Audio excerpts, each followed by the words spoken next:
Hey everyone, Tech OG here, who's all about tech and travel. Yes, my friends, I'm back with my original name, Tech OG. I couldn't get rid of it. Tried to change it to something different, to Tech Teacher, which still, did make sense at the time. Me being a teacher and my love for tech, but that was just too much to say on the tongue, and I wanted to get back to my original name because I thought that was pretty unique and wanted to, continue to use it, especially after I retire. Because when I retire, I'm no longer going to call myself the Tech Teacher. So let me just get back to my original name, especially me being an actual OG. So there you have it. Just wanted to clarify that and to start making some more videos.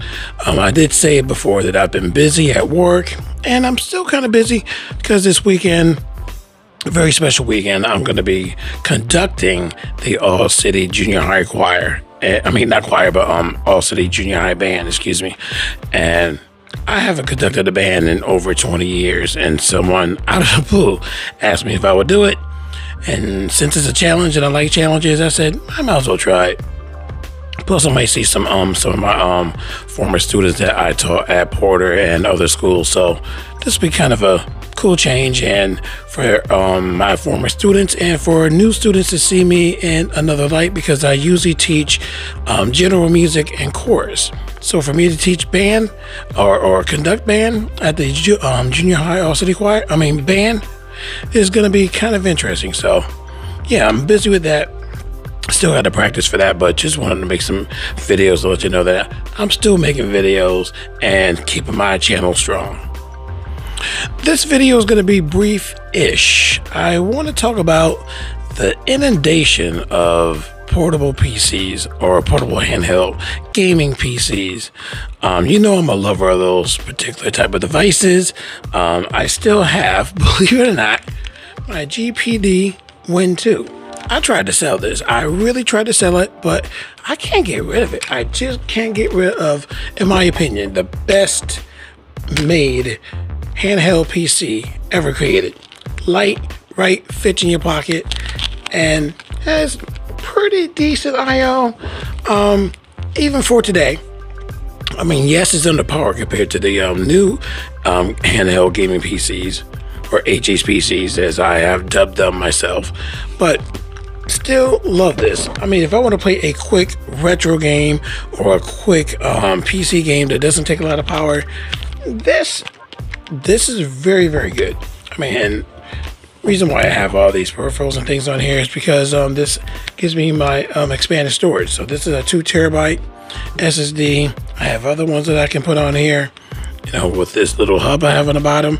So I can put technically, and I do have basically 2 of these, and each of these has 2 terabytes of storage. So that'll be 4 terabytes. I have one on my computer right over there, and this one on top is 2 terabytes. So I basically have 6 terabytes of delicious space to use on my GPD Win 2, plus the micro SD card slot.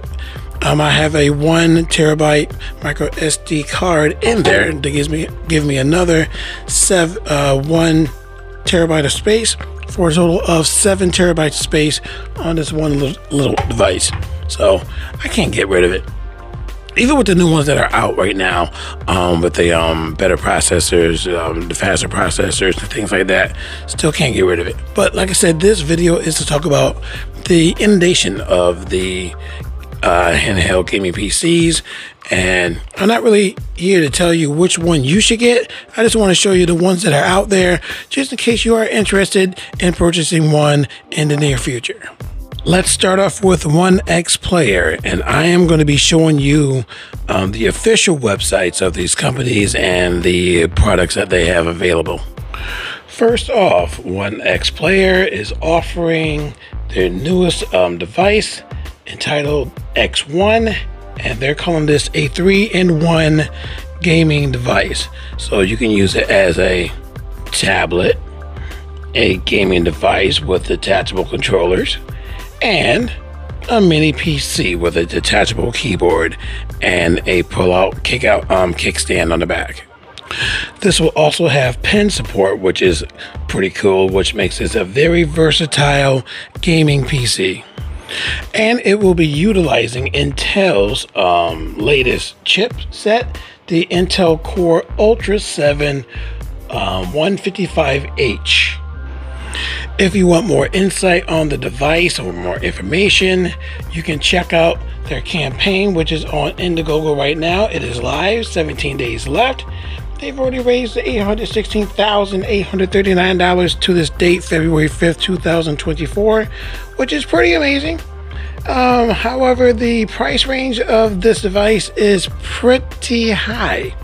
For the highest tier, with the 155H, I mean, you can get a lower one with a 125H for the lower prices, but it'll be slightly underpowered. So your best bet is to get the 155H, and luckily that starts off on the second iteration. So your cheapest one, there's only one cheap value one that's at $859. You might as well just boost that up and get this one right here for $1,000, where you'll be getting 32 gigabytes of storage, 1 terabyte of space, and the latest, most powerful Ultra 7 chipset. But if you decided to get and go all out, the highest iteration with 64 gigabytes of RAM, 4 terabytes of storage, you're looking at, wow, 2004. Well, actually, and it also includes, I'm sorry, it's portable eGPU. So it has its own eGPU. So basically it's like having an ORS box or something like that, like having your own graphic card to carry with you on the side. So if you want an extra boost in power to play your games, this is included in this higher iteration for $2,049. That's a lot of money for a gaming device with a 3-in-1 device that's not as powerful as a lot of your standalone laptops that Dell or HP has to offer, or even Asus, because they're coming up in their PCs. So to each your own. If you want to get that one, like I said, that's a lot of money for that, where it may get old within a year or so. Other products that are available on the website, you have the One X Player 2. This one basically is what the X1 is.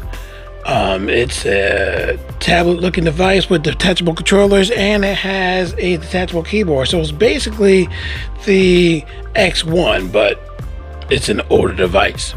This one is on sale. You can also get, let's see, the One X Fly. This is One X Player's answer to the Aya Neo Air.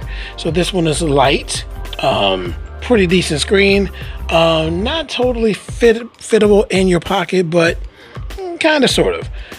This one's on sale as well. And here is the external GPU. They call this the One X GPU.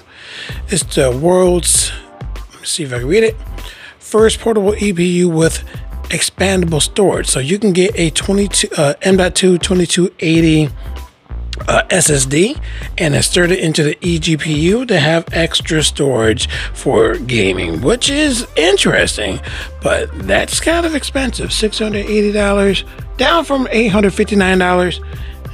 Still very expensive if you want to get all this. They have accessories for the device as well. You can even get refurbished items.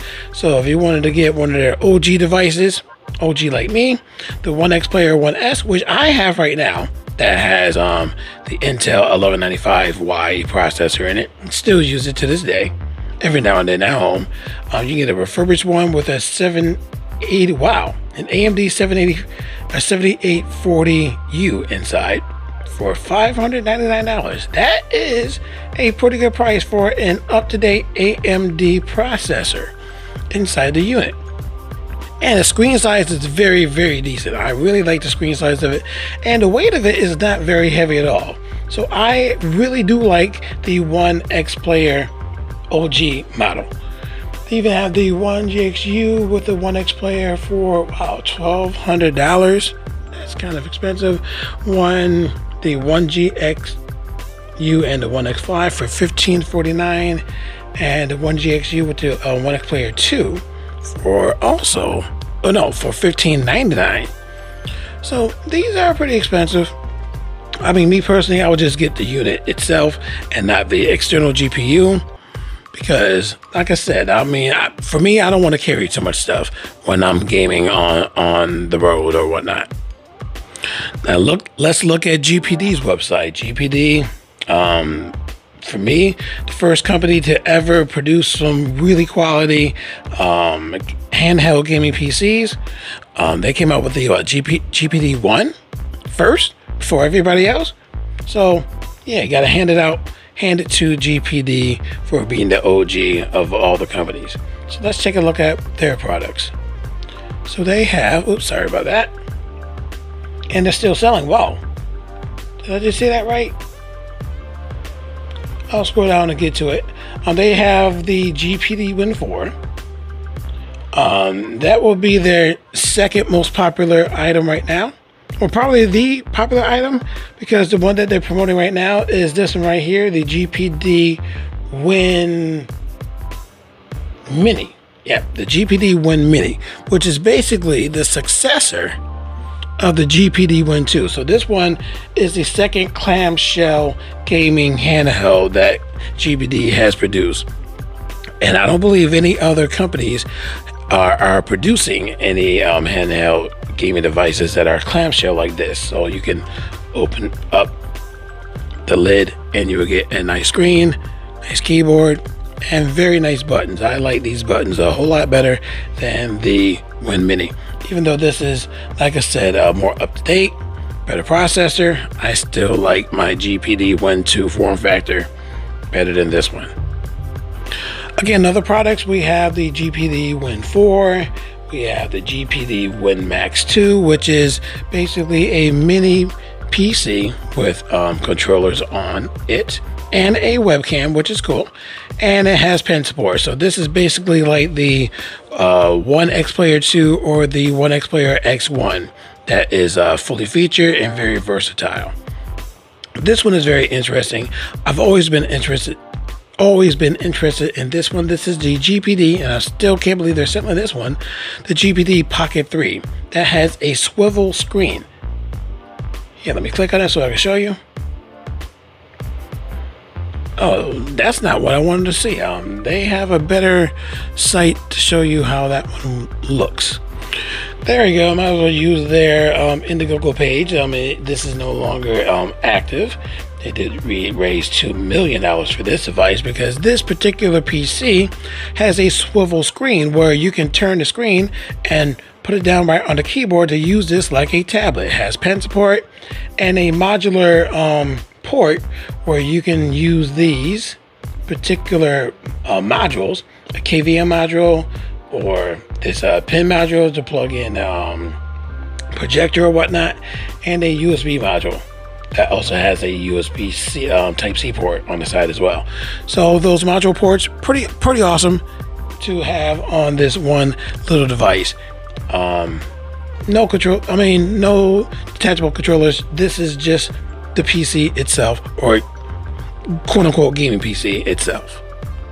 Other products available on the GPD website, we have the GPD P2, and this right here is basically a mini PC with pen support, as you can see, made in 2022. 8 gigs of RAM up to 16 gigs of RAM. Me personally, I would say stay away from this one. Just get one of the more modern iterations of gaming PCs or mini PCs like the GPD Pocket 3. I would suggest this one over the P2. Don't even look at this one right here. And the GPD XP Plus, don't even look at this one as well. I mean, this is their Android game console. If anything, you probably already have an Android phone. So if you want to have Android gaming or retro gaming using emulators from the Play Store, if you want that on the go, might as well just get yourself a telescopic controller, put your phone in the middle, and there you go. You might as well get that and use that instead of spending $320 on this device and have an extra device just to play games, or you can, like I said, just use your phone. and the GPD Micro PC. This was very, very popular as well. It's a very small PC, but for $487, nope, you might as well go with the GPD Pocket 3. I would suggest this one out of any others, even over the WinMax 2. However, this one has full-size keys to type on. So if you need the full-size keys, actually these keys aren't that bad. On the GPT Pocket 3. So me personally, I would suggest this one over the GPD WinMax or GPD WinMax 2. Another player in the market from China is the Aya company that makes Aya Neo devices, and you already know they have a smorgasbord of different devices. Me personally, it doesn't make sense to make so many different devices. For the most part, you're basically buying it for the form factor. Because as far as the processors, they can slap a processor in any of these form factors and you still get the same gameplay out of any of them. So they have the Aya Neo Next Lite. Now that's a pretty good price, but it has a very old processor in it, the AMD 4500U. But for $349, you can't beat that. They're trying to compete with the Steam Deck price. But the Steam Deck has a much better processor, so you might as well go with the Steam Deck than getting this one with a very old processor. Doesn't make a lot of sense at all. I mean, good try, but no. You got cases for the devices. You have the Aya Neo Pocket Air. That one's interesting. I believe this one runs Android. For $299, not worth it. Again, just take your phone, get a telescopic controller, and there you go. You got yourself an Android device. We have the and this is the one that I like the most out of the Aya Neo devices, the Aya Neo Air. I like that one the most because, of course, the word air means light. So this is your lightest one. Pretty pocketable. Nice screen. I believe it's a 6-inch screen or a 7-inch screen. Can't remember which one. Some of the Airs have an OLED display, so it looks pretty good, especially the blacks. This one they have on the site right now that has the latest AMD processor, the 7840U, is up to $100 off, which is pretty cool. But not cool for me because that's still a lot of money just to play some games. We have the Aya Neo Kun. This one looks reminiscent to the Steam Deck because you have your trackpads on the side, left and right. Is it worth $1,129? Of course, with the Steam Deck out, definitely not. I will get the Steam Deck over this anytime because of the price and value. Any updates that the Steam Deck also gets. We have the Aya Neo 2S for $1,000. Like I said, they have so many of these devices. The Aya Neo Air Plus AMD 1600U for $979, but you can get that for 45% off, which is substantial, kind of cool. Because it's getting old and they need to get rid of some of their stock to make room for some of their new devices that are out on Indiegogo right now, such as the Aya Neo, the Flip, and the there's another one that's out too. Like I said, they keep making so many. It's hard to keep up with them. The Aya Neo 2 AMD 1600U for $1,099. We have the Aya Neo Geek AMD 1600U for $949. Man, so many. And accessories for them, docking stations. I mean, don't get me wrong. I'm happy that there's a lot of different companies making a lot of different products, but it's getting very flooded to try to pick and choose which one would be the best for you. Technically, any of them would be, so it's basically up to you as far as the form factor, the weight, the size, things like that, and especially the price. So you have to take a look, like I said, at all of them that are available and see which one is best for you. You also have the Steam Deck that's out. That's the best bang for your buck as far as price, because Steam, they make their money mainly on software, so they can afford to make a cheap, I wouldn't say cheap, but inexpensive piece of hardware that plays a lot of your AAA PC games and other PC games that's available on Steam, which I have the icon for right here. So like I said, as far as cost, Steam Deck is the way to go. A lot of people already know that. So your Chinese companies, I don't understand why they don't lower their prices for their best devices. For example, the X1, this up here, the X1, this should have been a lot cheaper. I mean, let me scroll back, a whole lot cheaper. Let's go back to the Indiegogo page. They can afford to lower these prices. They know they can, but they know they have a large fan base. And like I said, for them to have raised over right now over $800,000, it's not as much as, you know, some of their past devices, because the Chinese companies were the prevalent companies that were making the gaming handheld PCs before the Steam Deck decided to come in, before Asus came in with their, what do you call it? The Rogue Ally. Sorry about that. Had a brain fart. Before Asus came out with their Rogue Ally. Let's see. Oh yeah, MSI is coming out with one. And pretty much other companies going to be making gaming handheld PCs, because they have finally realized, after these Chinese companies have made millions, and I mean millions, through Indiegogo selling their devices, to tip their hat into the ring and show off their devices to draw you to their company and their devices. Don't get me wrong, the Steam Deck, fantastic device. The Asus Rogue Ally, fantastic device, because they keep up with updates. I mean, they have a lot of updates to tweak the device, to keep it up to date, to keep speed up to date, to give you better FPS when playing games.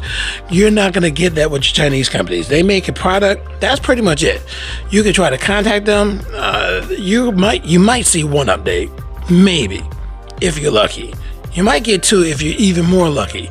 That's like trying to find a grandfather in Diablo 4. You'll be lucky enough to get one or two updates for any of these Chinese company-based gaming handheld PCs, excuse me. But with Steam Deck and Asus and MSI, when they come out, they're going to have a lot of updates. So you can stretch out that particular device for years to come, because of the updates for it. So you don't have to necessarily get the latest and greatest just to get the best speed. You can still have and still use the OG Steam Deck today and still get a lot of good FPS on a lot of your games. Now, they have the Steam Deck OLED, which is the second iteration, and that has, you know, some beefed up specs on the hardware, where you can get more FPS, but you can still use the original Steam Deck to play a lot of your fantastic games. So if you still have a Steam Deck, you can still rock that and not have a problem with it. Man, I must be happy making videos, because this video went a little bit over than what I planned it for. But I just, like I said, wanted to tell you about the different products that all these companies are making. Like I said, I will keep you up to date and make separate videos for the newer devices that are going to be coming out, to let you know about the specs, software, hardware, and the price of it, just in case you're interested, because like I said, I'm always going to be a fan of HHPCs, handheld PCs, or gaming PCs, especially my cute little Win 2. Never gonna get rid of this. This is gonna stay with me forever until it breaks. So that's the end of this video. Just want to, like I said, let you know the information and what's available. And if you enjoyed the content as much as I like talking about it, definitely leave that thumbs up. Subscribe to my channel if you haven't done so already. Tell your friends about my channel, and I hope to see you in my next video.